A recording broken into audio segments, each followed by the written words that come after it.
चिन्योट गुर्बत मिटाने के लिए ब्रायन मुल्क में खानदान का वाहिद सहारा मौत की आगोश में चला गया। यतीम बच्चे और लवाहिकीन मैयत को तरस गए। हुकूमत से डेड बॉडी का वापसी का मुतालबा।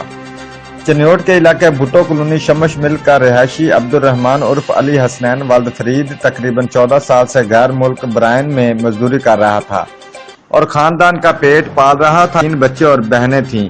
अचानक मौत की खबर सुनकर लवाहिकीन और पूरे इलाके में कोहराम मच गया।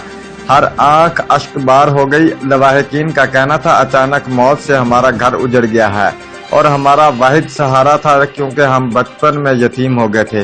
भाई ने हमें पाला और माँ बाप का प्यार दिया। इस मौका पर लवाहिकीन और यतीम बच्चे ने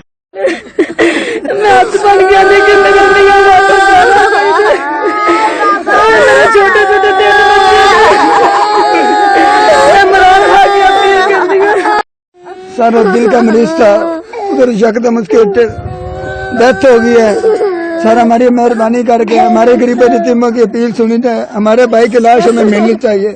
सर हमारा ना माँ है ना भाई है ना कुछ भी नहीं है सर, उसके सिवा आपकी टीम हो गया छोटे छोटे हमारे। वजीर आजम पाकिस्तान इमरान खान, वजीर आला Punjab Usman Buzdar, chief justice of Pakistan, army chief और वजीर दाखिला से अपील की है कि अपने बच्चों के सदके इनकी मैयत इनके हवाले की जाए ताकि लवाहिकीन और यतीम बेसहारा बच्चे आखिरी दीदार कर सके। रिपोर्ट मार सुहेल, ब्यूरो चीफ, जियो एक्सप्रेस न्यूज, चिन्योट।